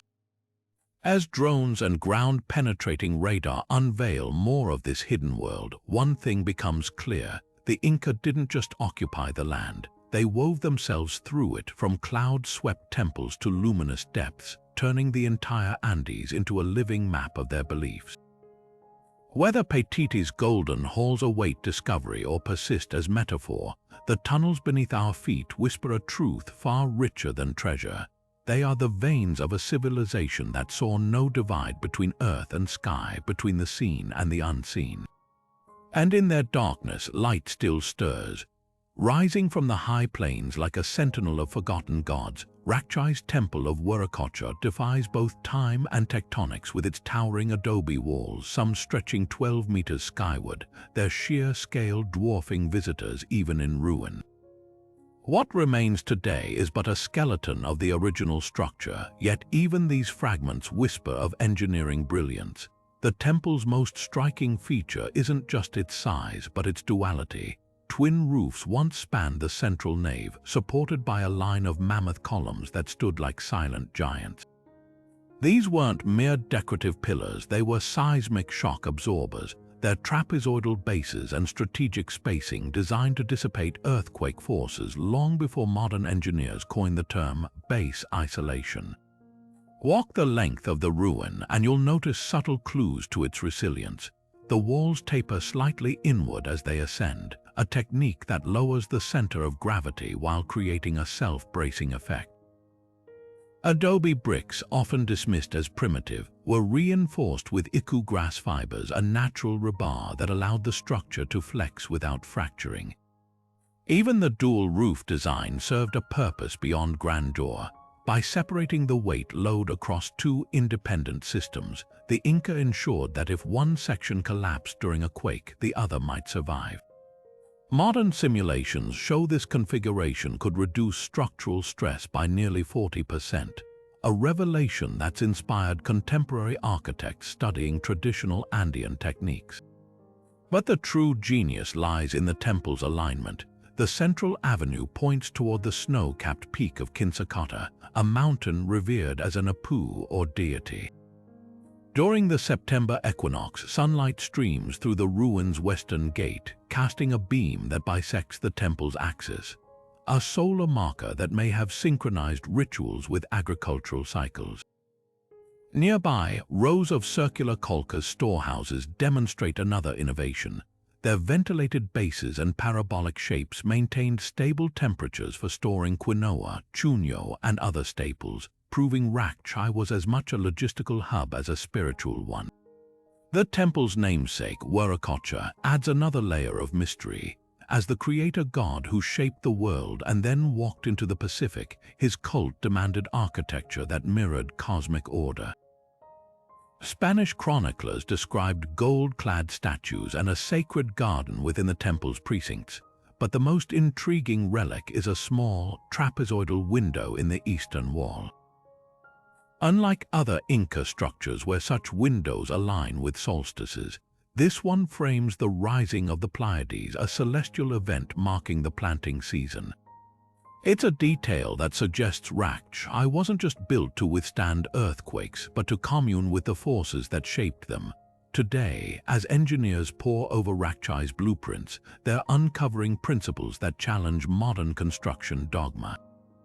The temple's blend of massive scale and precise flexibility, its ability to endure centuries of tremors while celestial alignments remain exact, hints at a philosophy where architecture wasn't separate from nature but a dialogue with it. In these crumbling walls, we see the Inca's deepest belief that true resilience isn't about dominating the Earth's power but moving with its rhythms. And perhaps that's why, even in ruin, Rakchai still stands not as a relic but as a teacher.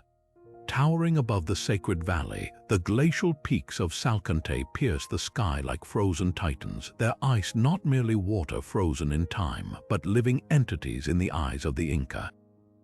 To them, these glaciers were physical manifestations of Apus, the mountain spirits who controlled rainfall, fertility, and the very balance of life.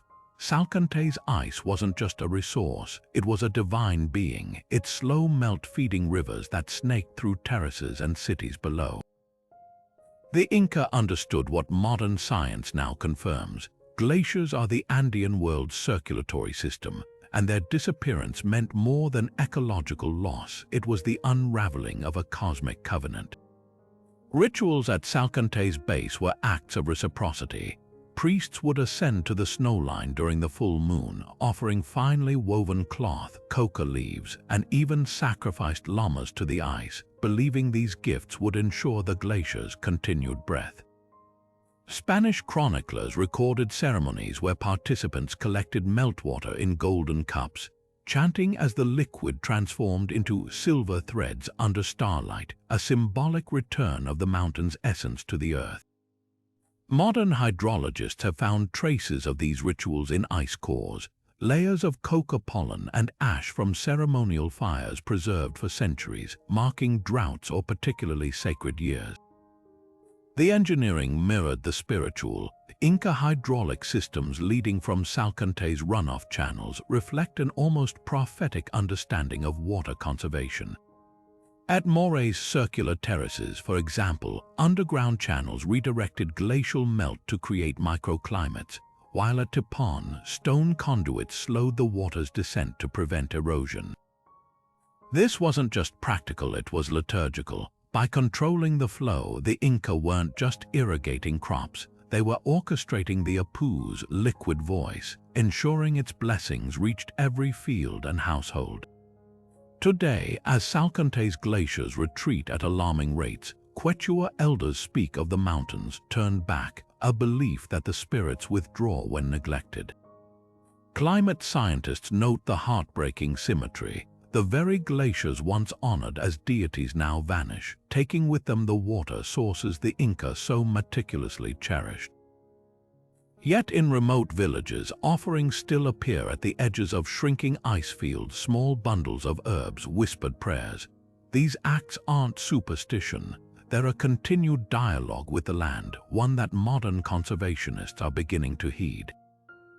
Satellite images now guide restoration projects, but the underlying principle remains unchanged. To honor the water is to sustain life. In Salcante's melting ice, we find an urgent echo of the Inca's wisdom, that survival begins with reverence. The Spanish conquistadors wrote in awestruck detail of the Inca's golden wonders, entire gardens where cornstalks rustled with golden kernels, life-sized llamas gleaming in the sun, and temples sheathed in plates of gold so pure they seemed to breathe with light. These accounts describe a civilization that didn't just possess gold but revered it as the sweat of the sun, a sacred metal woven into the fabric of their spiritual and political life. Yet today, scarcely a trace of these treasures remains beyond a handful of fragile fragments and the hollow impressions they left in history. Where did it all go? The answer lies in a collision of greed, ingenuity, and perhaps even an ancient act of defiance. When the Spanish demanded gold as ransom for the Inca Emperor Atahualpa, they expected to melt down predictable trophies, cups, idols, jewelry. Instead, they received a revelation, works of such artistry that some conquistadors hesitated to destroy them. Chronicles describe a golden fountain where liquid metal cascaded like water, and a life-sized cornfield where golden ears could be harvested from silver stalks. But within months, these marvels were reduced to ingots, shipped to Spain to fund wars and ambitions. The sheer efficiency of this destruction hints at something darker, the deliberate erasure of a culture's soul hammered flat for coinage. Yet there's a twist. The artifacts that survived, like the tiny gold llama figurines found at Machu Picchu, reveal metallurgical secrets that might explain why so much vanished without a trace. Recent studies of surviving Inca gold show traces of platinum and copper in unusual ratios, suggesting smiths may have alloyed sacred objects to make them harder to melt. Spanish furnaces of the era struggled with high melting point metals, and some historians speculate that certain ceremonial items were engineered to resist their crucibles. Even more intriguing are the accounts of missing gold entire shipments that vanished en route to coastal ports, possibly diverted by Inca loyalists. In 2014, a farmer near Cusco uncovered a buried cache of gold dust packed into hollow quipu cords, a discovery that fueled theories of systematic smuggling. Were these acts of preservation with treasures hidden in plain sight, but the greatest enigma lies in the artifacts we'll never recover. Spanish scribes described a golden mirror of the sun, a concave disk that could ignite sacred fires when angled to the sky. Others wrote of a throne lined with silver and gold wires that resonated like musical strings when touched. The absence of these objects raises haunting questions. Were they myths, or were they hidden so well that their secrets died with their keepers? Modern metallurgists note that the Inca's goldwork often incorporated organic materials, feathers, textiles, even liquids, creating composite objects that decayed once stripped of context. What we've lost isn't just metal, but an entire language of craftsmanship where value wasn't measured in weight but in meaning. Perhaps the most poignant clue comes from the survivors. Quechua elders still speak of Sacsayhuamán, star gold, an alloy said to mimic the evening star's glow, and Urak Kori, white gold, a pale metal that rang like a bell. No known samples exist today, but the descriptions match alloys found in pre-Inca cultures, hinting at a lineage of metallurgical knowledge that spanned millennia. In the end, the Inca's metalwork wasn't just looted, it was translated, reduced from a sacred dialogue between earth and sky into a ledger of profit and loss. Yet in the stubborn glint of those surviving fragments, we catch glimpses of a world where gold wasn't currency but cosmology, and somewhere in the Andes, beneath layers of soil and silence, the rest of that story may still be waiting. Tambo, Colorado rises from the desert like a mirage of color, its walls blazing with shades of ochre, cream, and scarlet so vivid they seem freshly painted, yet these pigments have clung to the adobe for over 500 years.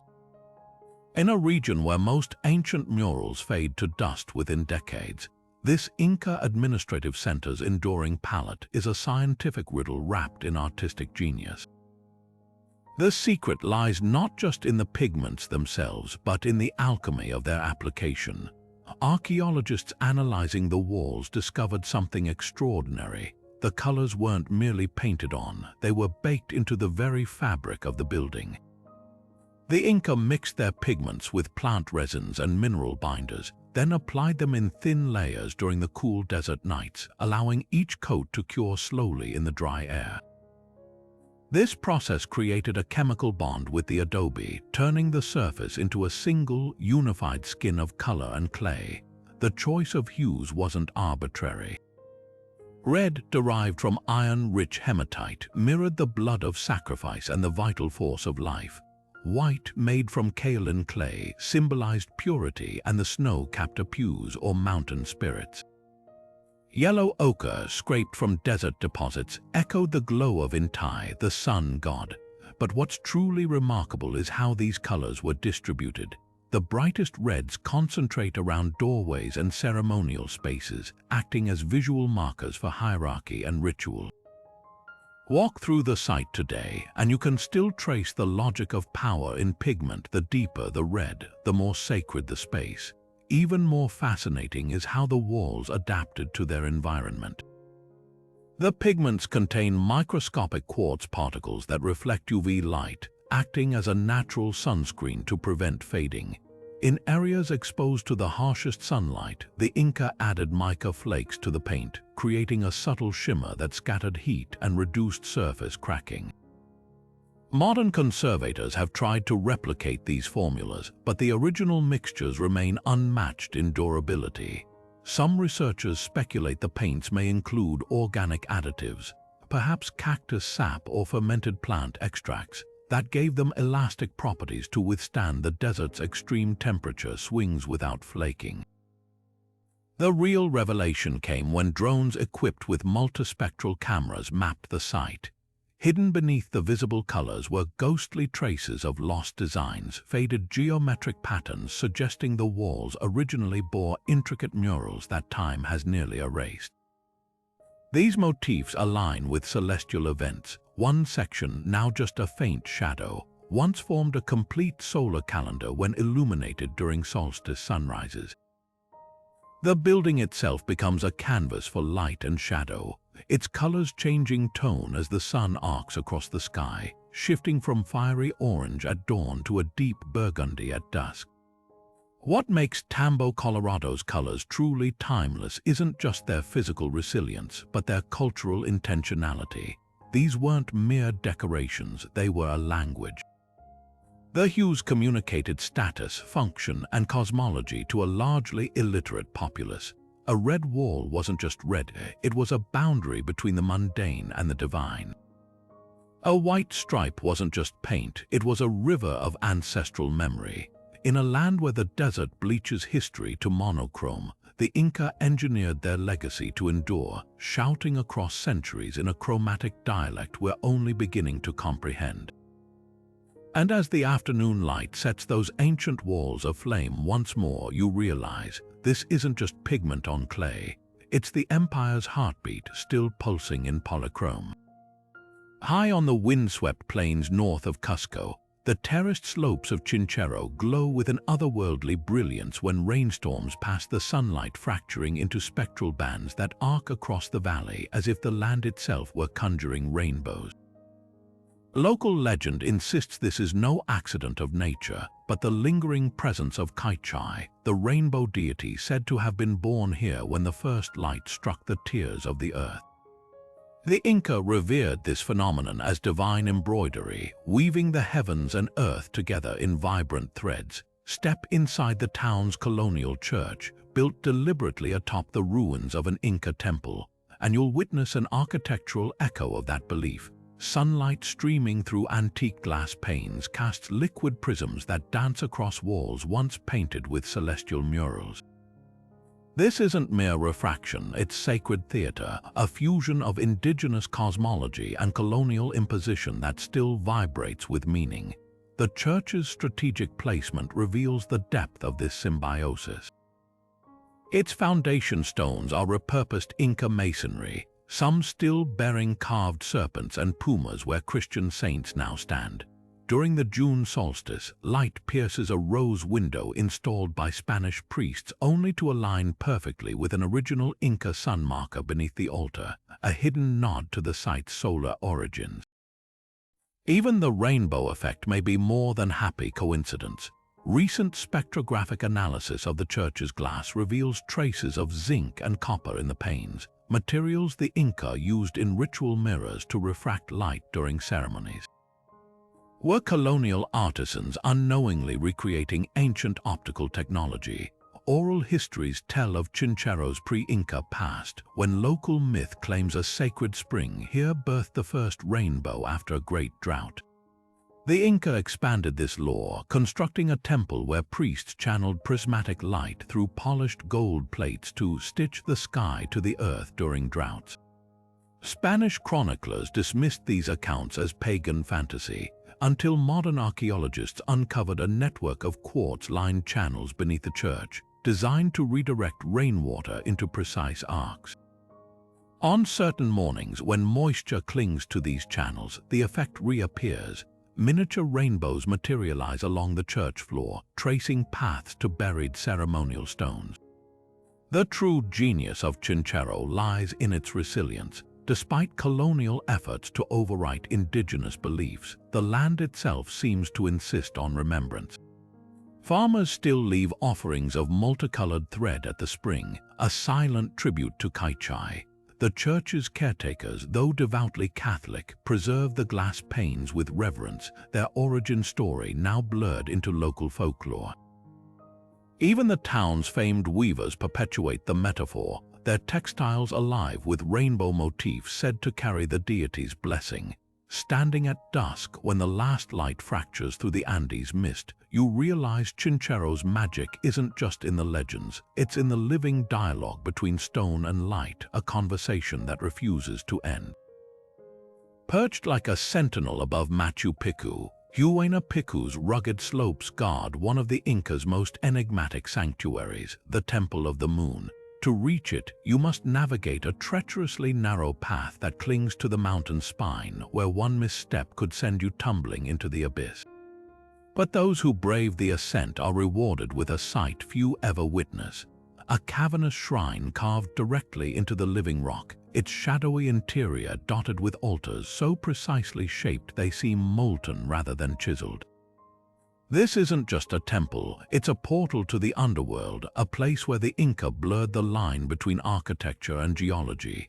Step inside and the air changes cool, damp, and thick with the weight of centuries. The walls curve inward, forming a natural vault that amplifies even the faintest whisper into an echoing murmur. Along the chamber's perimeter, trapezoidal niches stand empty but purposeful, their sharp angles contrasting with the cave's organic contours. Some researchers believe these recesses once held mummies or sacred objects, while others argue they served as symbolic doorways to Ucupacha, the Inca realm of the dead. The most striking feature, though, is the central altar, a massive stone block polished to a mirror finish, its surface still bearing faint traces of gold leaf. During the winter solstice, moonlight filters through a fissure in the cavern's ceiling, striking the altar at a precise angle that illuminates carvings of serpents and condors hidden in the rock. This celestial choreography suggests the temple wasn't merely a place of worship, but a theater of transformation where initiates underwent rituals tied to lunar cycles.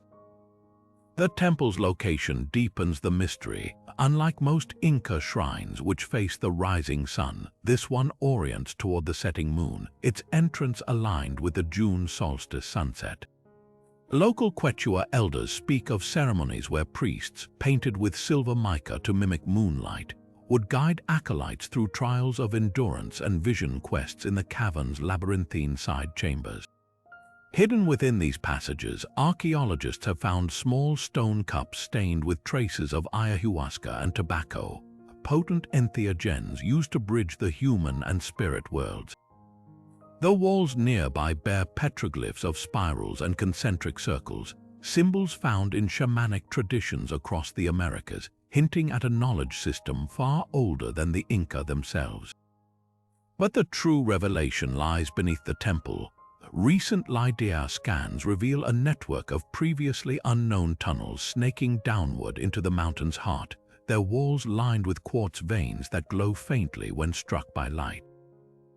These passages mirror descriptions in colonial-era manuscripts that speak of Chincona's subterranean roads said to connect sacred sites across the Andes. Some legends claim these tunnels were used for secret initiations, where the earth itself tested a candidate's worthiness. Others suggest they served as astronomical observatories, their twisting paths modeling the moon's erratic orbit as understood by Inca astronomers.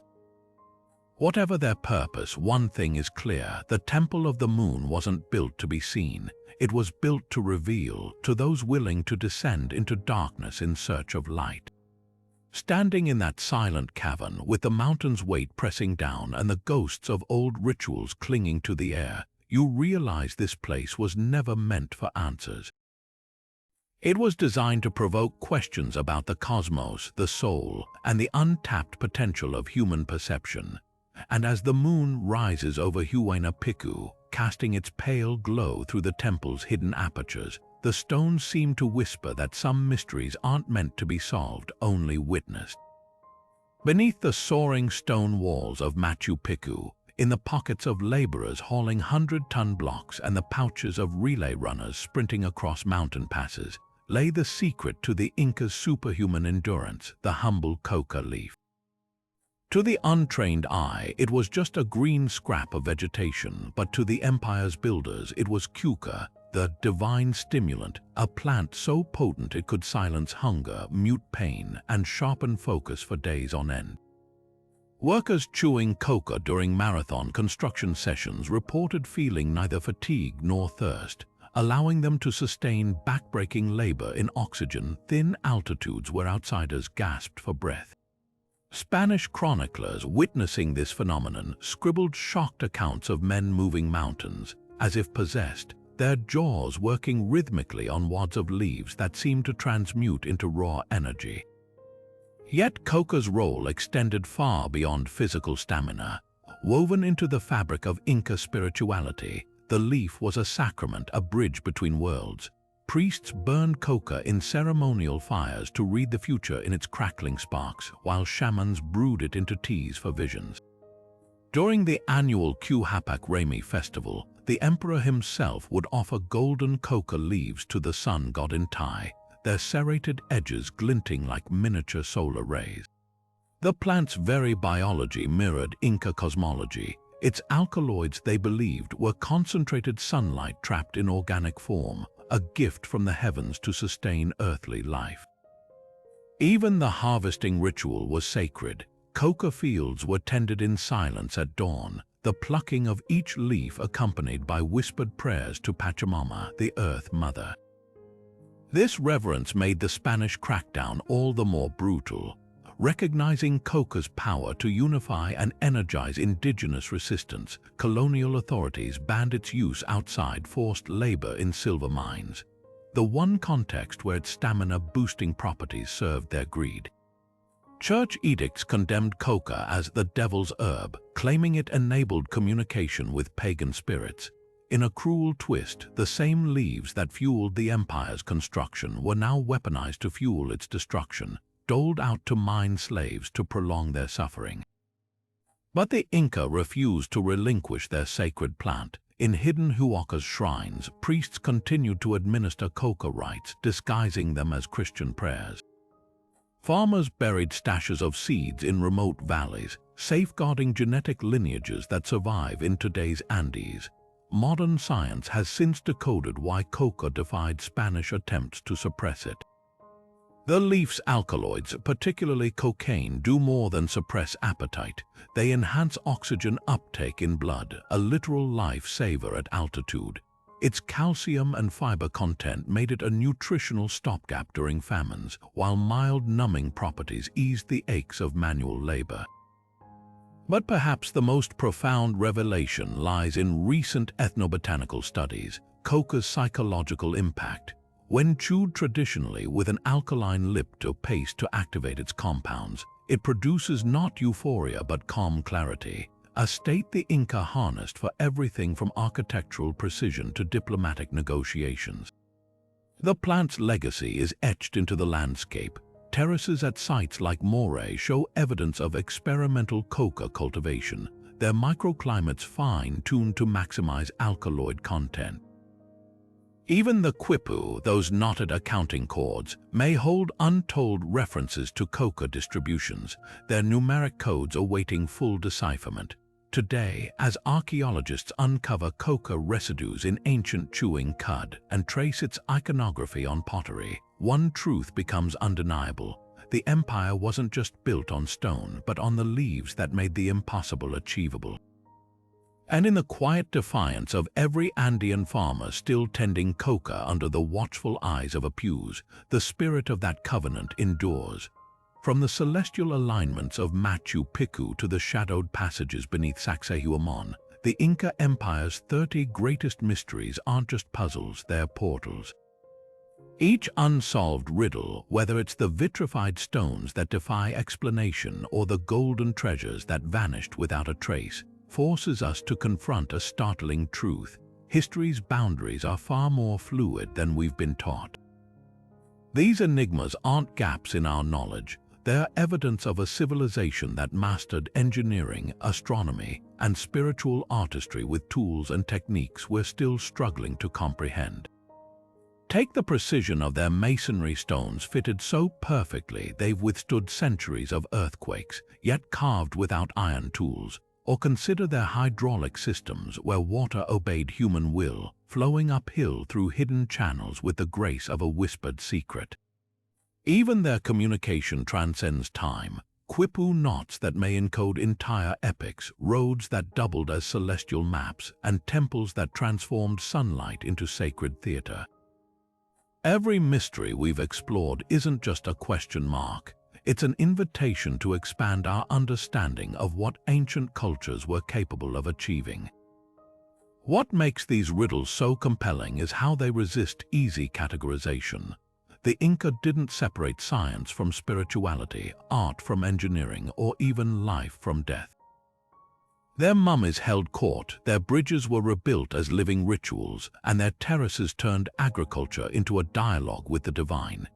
In a world obsessed with binaries, the Inca remind us that genius often thrives in the spaces between where innovation and tradition, earth and sky, past and present intertwine.